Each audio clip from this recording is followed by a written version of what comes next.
देखिए, आपकी जो मूलभूत इच्छा है वही पूरी नहीं हुई अभी तक। अब अध्यात्म क्या करेगा? मैं आपको बता भी दूंगा कि आप अनुभव करता है और ब्रह्म स्वयं है और बाकी सब मिथ्या है, और ये नाथ का ज्ञान दूंगा, मैं तंत्र ज्ञान दूंगा, ये दूंगा, क्या होगा उससे? आपका कुछ नहीं। आपका अर्थात जीव का, आपको तो वैसे भी कुछ नहीं हो सकता। आप तो अनुभव करता है, आप तो राजा है। आपकी जो सेना बना रखी है उससे क्या होगा? वो बार बार जन्म लेता जाएगा। आप इन्हीं चेतना में हो रहे हैं, वो चेतना में जन्म लेता जाएगा। जब तक दमित इच्छाएं पूरी नहीं होंगी, ये प्रक्रिया पूरी नहीं होगी। जो संपूर्ण चेतना में इच्छाएं पूरी हो गई वो वापस नहीं आती फिर। अब उसका पूरा रस लेके अगर आपने वो भोजन किया है तो अगले जन्म में इच्छा क्यों उठेगी उसकी? ये एक विज्ञान है। योनियों में विकास तेज करने के लिए विज्ञान है कि आपको किस तरह का भोजन करना है, किस तरह के संबंध रखने हैं, मेरा प्रारब्ध क्या है, उसके लिए मेरे गुरुजनों की सहायता कैसे लेनी है, क्या करूं कि कर्मफल कम से कम आए। ये एक तरह का विज्ञान है। ज्ञान मार्ग में कुछ नहीं बताया जाएगा। कौन सा मार्ग है? ये तंत्र मार्ग है। तो तांत्रिक का सारा जोर जो है वासना पूर्ति में क्यों है? क्योंकि वो जानता है इसी ने मुझ पे बेड़ियां डाली है। तो भौतिक जीवन में, मृत्यु लोक में, स्वप्न लोक में, सूक्ष्म लोक में एक ही कार्य कर रहा हो, इच्छा पूर्ति का, तंत्र मंत्र के सहारे से। और सबसे तेज प्रगति अर्थात विकास क्रम में तेज प्रगति तांत्रिक की होती है और किसी की नहीं, ज्ञान मार्गिक भी नहीं होगी। विकास आपका तेज होगा, ये बात सही है, लेकिन इतना तेज नहीं होगा। आत्म मंथन करके आपकी जो भी इच्छा है अहिंसक तरीके से पूरी करना है और खत्म कर देना है। मैं तो कहता हूँ देव योनि के बाद किसको चिंता है प्रगति की? ये मनुष्य योनि खतरनाक है, फंसने का यहाँ पे बहुत अंदेशा है। जो लोग बिना ज्ञान लिए इच्छाओं की पूर्ति करते रहते हैं उनका भी विकास इतना तेज नहीं होता। इसलिए तंत्र मार्ग में भी जो है ज्ञान मार्ग डालना पड़ता है।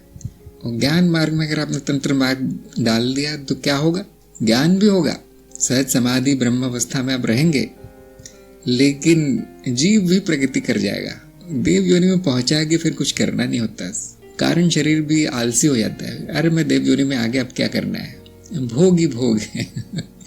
इसलिए देव योनि में जो जीव है वो करोड़ों साल तक भी पड़ा रह सकता है। वो जाएगा तो जाएगा कहाँ?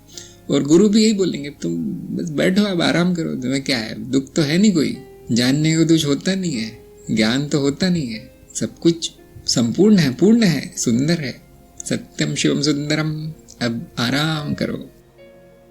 हाँ, कभी कभी बोधिसत्व वृत्ति प्रबल है तो फिर व्यक्ति आराम नहीं कर सकता, वो दूसरों की इच्छाएं पूरी करने में लग जाता है। क्यों? क्योंकि आप भी तो मैं ही हूं, तो आपकी इच्छा भी तो मेरी है। अगर मैं पूरी कर सकता हूं उसको बिना अपना नुकसान किए तो जरूर करता हूं। ये है बोधिसत्व वृत्ति। दूसरों की इच्छा पूरी करने गुरु आते हैं, साधक की सेवा करने गुरु जन्म लेते हैं।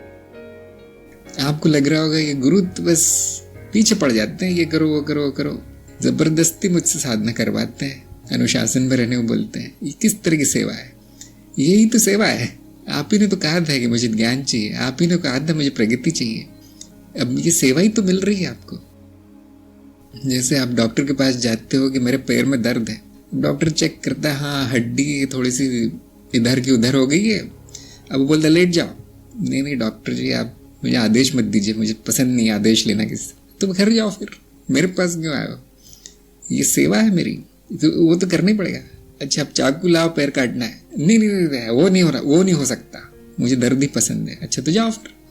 तो इस तरह से जब गुरु अपना कार्य शुरू करता है तो सर्जरी की तरह लगता है, उसमें दर्द होता है। बेहोशी का इंजेक्शन भी नहीं देते हम तो कहते हैं चेतना में आ जाओ, ध्यान दो, और उससे वो तकलीफ और बढ़ जाती है फिर शुद्धिकरण की, अज्ञान के नाश की।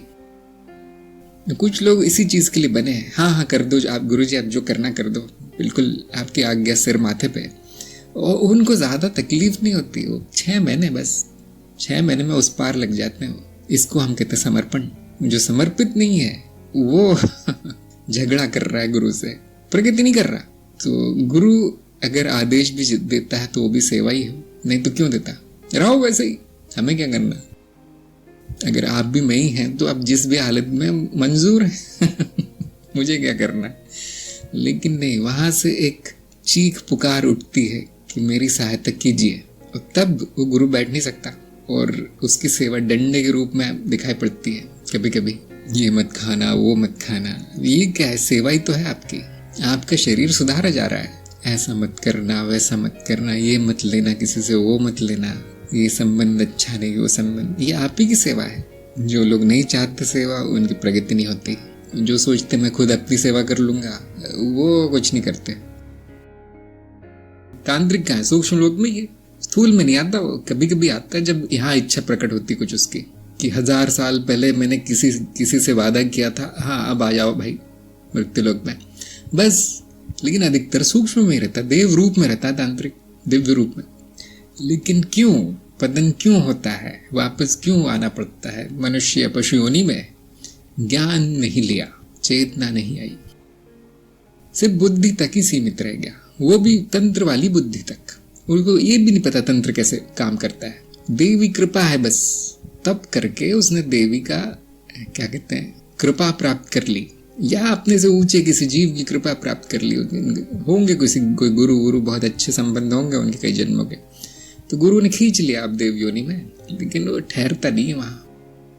तो तांत्रिकों में भी स्तर होते हैं, जो सबसे निचले स्तर के हैं वो परजीवियों की कृपा से जाते हैं। तो उनके कई नाम हैं, उनको देवी देवता हम कह देते हैं, लेकिन निचले जीव हैं, वो भी तांत्रिक खींच लेते हैं देव योनि में। लेकिन फिर उसकी कीमत चुकानी पड़ती है, उनके स्वयं के कारण शरीर को दान करके, बलि चढ़ा के। कितने जानवरों के कारण शरीर बलि चढ़ाएंगे? वो जो चीज है वहां पर जिसकी पूजा कर रहे हैं आप, वो तो आपका कारण शरीर चाहती है। तो ये सबसे निचला है, और स्वतंत्र तंत्र सबसे ऊपरी है, ज्ञान मार्ग सबसे ऊपर है। देव योनि पहुंच गए, फिर वापस नहीं आना है। अगर वो बढ़ रही है इच्छा, तो आपने भोगा क्या? फिर तृप्ति क्या हुई? तो ध्यान दीजिए, इच्छाएं 2-3 तरह की होती है। एक जो आवेग होता है, क्षणिक आके चला जाता है, तृप्ति हो जाती है। कुछ इच्छाएं होती जो दोहराती हैं बार बार, कि आज भी चाहिए, कल भी चाहिए, परसों भी चाहिए, और जीवन काल तक चलती है। जैसे खाने की इच्छा है, सांस लेने की इच्छा। कुछ 1-2 दिन में, मुझे गाड़ी चाहिए थी, यहाँ खरीद ली, अब वो समाप्त हो जाएगी। अब कोई बहुत बड़ा मूर्ख ही होगा जो रोज गाड़ियां खरीद रहा है। इनका विज्ञान जानना होगा, कौन सी इच्छाएं दोहराती हैं, जिनको कि जो तब तक नहीं जाएगी जब तक कि मनुष्य जीवन नहीं समाप्त हो जाएगा। मनुष्य जीवन तभी समाप्त होता है जब वो तृप्त हो जाती है इच्छा, तब तक वो बार बार चाहेगा उसको। और कुछ इच्छाएं बहुत जल्दी समाप्त हो जाती है। कुछ इच्छाएं मानसिक आवेग होता है, वो कर्म ना करने पर भी समाप्त हो जाती है, खत्म हो जाती है। कुछ इच्छाएं वाणी से समाप्त हो जाती है। मैंने बहुत बड़ा एक चमत्कार देखा है बोलने मात्र से कुछ इच्छाएं समाप्त हो जाती है। ये बातें बहुत कम लोगों को पता है, और ये तंत्र मार्ग के अंतर्गत है। बोलने मात्र से ठीक हो जाती है, वो कुछ करना नहीं पड़ता, तृप्त हो जाती है। अगर वो बढ़ जाती है तो मतलब तृप्त नहीं हुई है, तृप्त नहीं हुई। कई बार दोहराने के बाद समाप्त होगी वो।